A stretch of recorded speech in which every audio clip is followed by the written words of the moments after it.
जय श्री राम, सबको प्रणाम। दोस्तों, आज की इस वीडियो में हम लोग समझेंगे इंद्रधनुष के बारे में। इससे पहले वाले वीडियो में हम लोग कुछ बातें को समझ चुके थे। अगर उस वीडियो को नहीं देखे हैं तो जा करके देख लीजिएगा। हम बार बार इसलिए बोलते हैं ताकि आपको याद आ सके। तो चलिए हम लोग समझते हैं, ध्यान दीजिएगा। और सबसे पहले बता दे बाबू कि ये इंद्रधनुष का एक स्मॉलेस्ट वीडियो है, मतलब कि छोटा वीडियो है। पूरा डिटेल्स में इसके बारे में चर्चा अभी नहीं करेंगे, जब होगा तो कर देंगे, अगर आप लोग बढ़िया कमेंट करते हैं तो, अगर आप लोग चाहते हैं तो चलिए हम लोग समझते हैं, ध्यान दीजिएगा।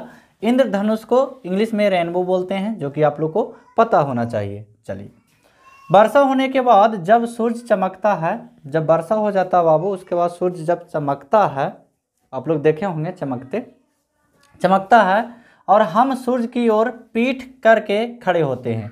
जैसे कि सूरज इधर से चमक रहा है तो इधर के पीठ करके हम लोग कुछ ही रहते हैं, खड़े रहते हैं। ठीक है जी, हम लोग नहीं, हम केवल नहीं बल्कि आप लोग भी रहते हैं, ऐसा बात नहीं है। तो हम लोग आ गया या फिर आप लोग, ठीक है। चलिए, तो हमें कभी कभी आकाश में अर्धवृत्ताकार रंगीन इस टाइप के ऐसा नज़र आता है। देखे हैं जी, आशा करते आप लोग देखे होंगे, ऐसा बात नहीं, इस टाइप से नज़र आता है ना। चलिए, रंगीन पट्टी दिखाई पड़ती है, इसी रंगीन पट्टी को इंद्रधनुष बोलते हैं। तो जो रंगीन पट्टियाँ जो ऐसे ऐसे दिखाई पड़ता है ना, इसी को बोलते हैं इंद्रधनुष। इतना बात समझ में आया, दिमाग में गया? अगर नहीं गया है तो दिमाग को खोलिए बढ़िया से, अब रिंच से नहीं खोलना है, ठीक ना। चलिए, उसके बाद समझते हैं इसको। इंद्रधनुष का रंग हवा में लटके वर्षा के बूंदों में श्वेत प्रकाश के वर्ण विक्षेपण से प्राप्त होते हैं। अब श्वेत प्रकाश, वर्ण विक्षेपण, ये सब क्या वाला चीज़ है? तो वर्ण विक्षेपण पर हम पहले ही वीडियो बना चुके हैं, अगर उस वीडियो को नहीं देखे हैं तो देख लीजिएगा। देखिए, वर्ण विक्षेपण मतलब कुछ होता है कि किसी भी प्रकाश को 7 रंगों में विभक्त होना, मतलब विभाजित होना, वर्ण विक्षेपण कहलाता है। उस वीडियो में समझाए हैं, अगर नहीं देखे हैं तो देख लीजिएगा। तो इंद्रधनुष का रंग हवा में लटके वर्षा के बूंद, तो वर्षा के बूंद ऐसा रहता है ना जी, गोल, ठीक है, ऐसे ही नहीं रहता है। वर्षा के बूंद गोलाकार होता है बाबू, यानी कि गोला होता है, ठीक है जी। चलिए, श्वेत प्रकाश के वर्ण विक्षेपण से प्राप्त होता है। सूर्य के प्रकाश का किसी बूंद में, सूर्य के प्रकाश का, यहाँ मान लेते हैं सूर्य के प्रकाश है, ठीक है, ये सूर्य का प्रकाश है। आप लोग सोचिएगा कि आंसर सूर्य के प्रकाश हुआ हो गया, ये वाला सूर्य हो गया छोटा, और पानी के बूंदवे हो गया बड़ा। जी नहीं बाबू, थोड़ा सा लो भाई, बोलते हो तो छोटे पढ़ते। चलिए, पानी के बूंद है, ठीक है। तो सूर्य के प्रकाश का किसी बूंद में प्रवेश करने, सूर्य के प्रकाश के किसी बूंद में ही प्रवेश किया, ठीक है, पर अपवर्तन होता है। सबसे पहले प्रवेश किया तो कुछ होगा, अपवर्तन होता है, ठीक है। अपवर्तन, परिवर्तन ये सब बता चुके हैं, अगर नहीं देखें तो देख लीजिए। इसलिए बार बार बोलते हैं बाबू कि शुरू से लास्ट तक के वीडियो देखिएगा ना, तो आपको समझ में बढ़िया से आएगा।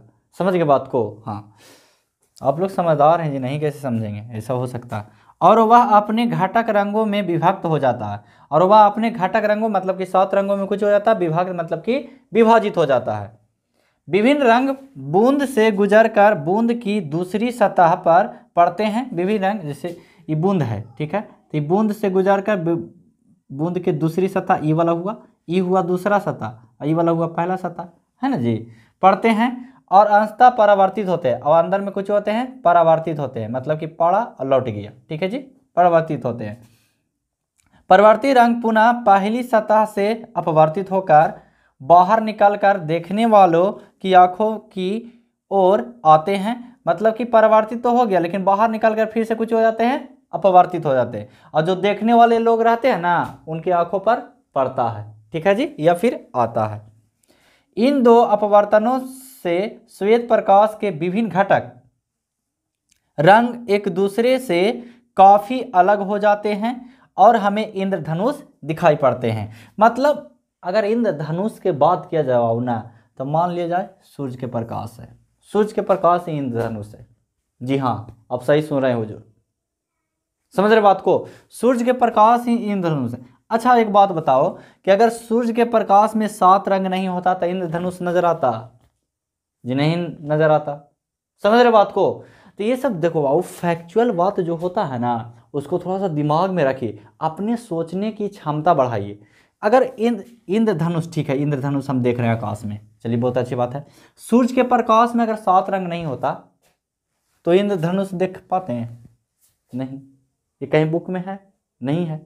तो ये सब अपने आप में सोचना चाहिए, ठीक ना, सोचने की क्षमता को बढ़ाना है, ठीक है। कैसे बढ़ाइएगा आप समझिए, समझ रहे बात को? हाँ, कैसे बढ़ाइएगा आप? ज़्यादा आप पढ़िएगा तब बढ़ेगा।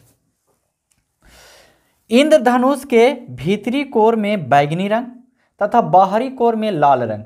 आप लोग के बताया गया था कि वर्ण विक्षेपण जो होता है प्रिज्म होता है, प्रिज्म। तो एक तरह से बोला जाए ना बाबू, तो ये जो बूंद होता है, बारिश का जो बूंद होता है, वो प्रिज्म की तरह व्यवहार करता है। इसीलिए तो हम लोग को 7 रंग दिखाई देता है, मतलब कि इसीलिए तो हम लोग को इंद्रधनुष दिखाई देता है। अगर प्रिज्म की तरह व्यवहार नहीं करता तो इंद्रधनुष दिखाई देता? नहीं दिखाई देता। तो आप लोग प्रिज्म वाला भी वीडियो अगर नहीं देखे हैं तो जा करके देख लीजिए, फ्री में है, ठीक ना, पैसा वैसा नहीं लग रहा है जी, ऐसा बात नहीं है, ठीक ना। और जो भी हम पढ़ाएंगे एकदम फ्री में पढ़ावेंगे, टेंशन नहीं लेना है कि फिर मतलब सब्सक्राइबर ज़्यादा हो गया या फिर या और कुछ भी वगैरह वगैरह हो जाता है तो लोग पैसा लेकर के फिर पढ़ाने लगते हैं, लेकिन वैसा बात नहीं है, ठीक ना। हम जो भी पढ़ाएंगे फ्री में, मेरे तरफ से फुल फ्री, मेरे तरफ से कुछ बाबू फुल फ्री रहेगा, फुल फ्री रहेगा। तो आशा करते हैं आप लोग को समझ में आया होगा। मिलते हैं नेक्स्ट वीडियो में किसी अन्य टॉपिक के साथ, तब तक के लिए जय हिंद, वंदे मातरम।